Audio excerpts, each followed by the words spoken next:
Hello and welcome back.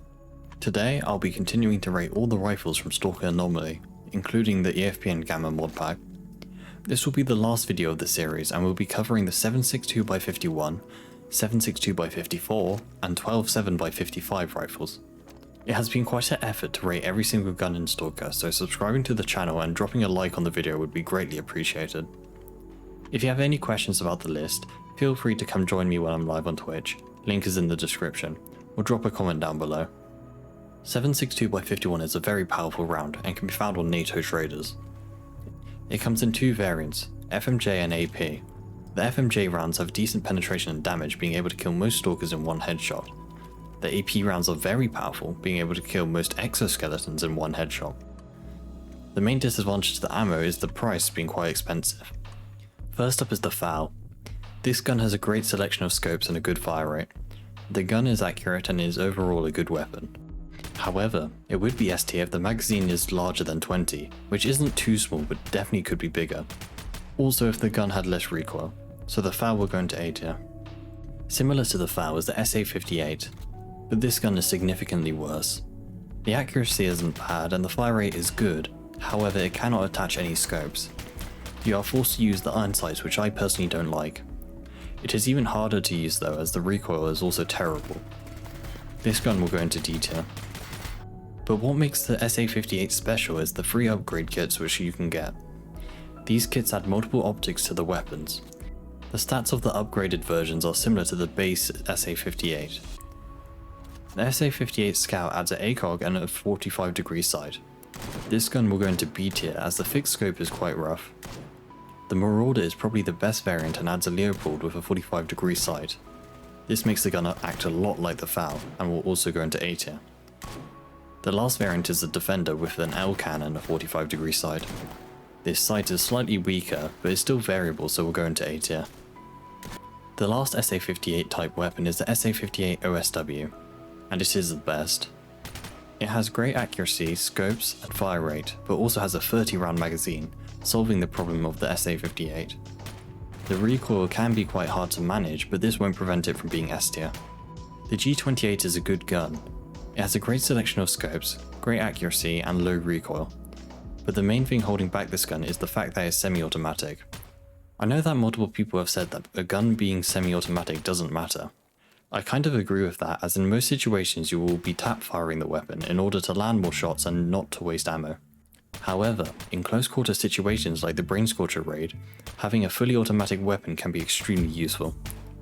That is why I don't think I can put this gun into S tier, so it will go into A tier.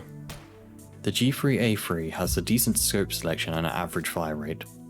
The recoil is fairly low, but the gun has a capacity of 20, which again isn't the worst but can definitely be better.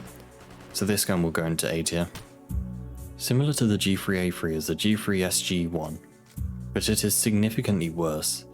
Most stats are the same, but has a fixed integrated sight which sucks. Additionally, the fire rate is lower, making the gun basically a downgraded version of the G3A3, so this gun will go into C tier. The Galil and its variants are all very similar. They have good accuracy, average fire rate, and a 25 round capacity, which is slightly better than others.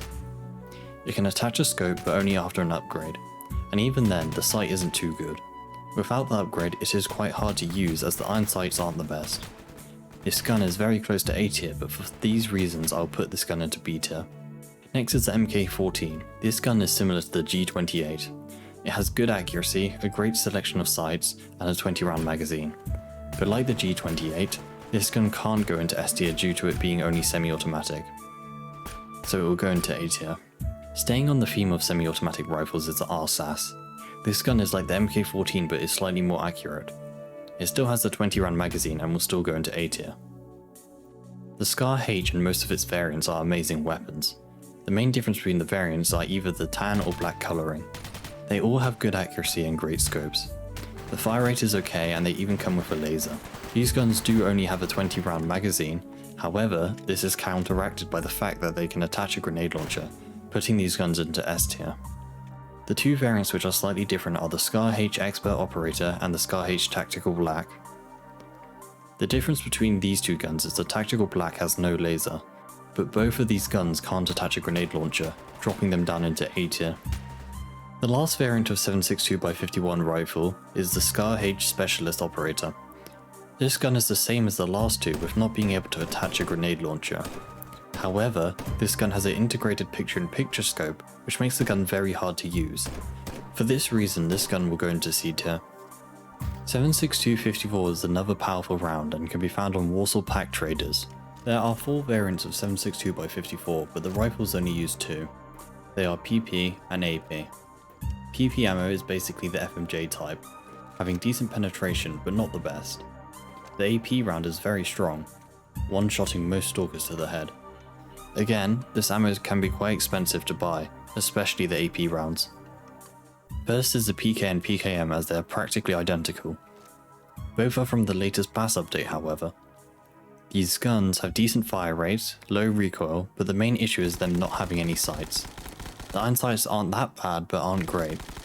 These guns will go into C tier. Another BAS update weapon is the PKM Zenit. This gun has great sights and very low recoil. This can make wiping squads of stalkers easy, especially when combined with the 100-round magazine. It even has a laser. This is all good, but the accuracy is a bit too low, making long-range shots hard to hit, and putting this gun into A tier. The main issue with Zulu's PKM is the integrated sight. It isn't magnified and cannot be removed or replaced. The accuracy isn't great, but it does have a decent fire rate, so this gun will go into B tier. The version of the PKP Pecheneg depends on if you have the BAS update or not. Firstly is the non-updated version. This gun is quite bad. It is a lot like the Zulu, but with no sights this time. However, the iron sights aren't too bad, so it will only go into C tier. The updated Pecheneg, however, is quite good. This gun is more like the PKM Zenit. It has good sights, low recoil, but also low accuracy, so we'll go into A tier.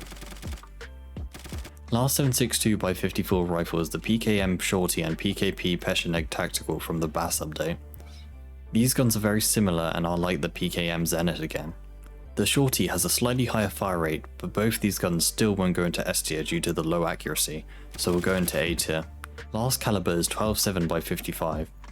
This is probably the strongest rifle caliber in the game. It comes in 2 variants, FMJ and STS 130. These rounds do a lot of damage. The FMJ round can kill most low to medium armored stalkers, and the STS rounds can kill most stalkers regardless of armor, but again, this round can be quite expensive. There is only one 12.7 rifle and it's the ASH-12. This gun is very good. Like just mentioned, the caliber is powerful. The accuracy is high, the sights are great, and even better, it is fully automatic. The fire rate is fairly low, but this doesn't make the gun much weaker. This gun will clearly go into S tier. So that was my rating of all the 7.62x51, 7.62x54, and 12.7x55 rifles in both EFP and GAMMA. What do you think? If you think one of the guns in the video was rated wrong, feel free to come join me when I'm live on Twitch. Link is in the description. Else, drop a comment down below. While you're down there, make sure to like the video and subscribe to the channel if you enjoyed it. Otherwise, I'll see you next time.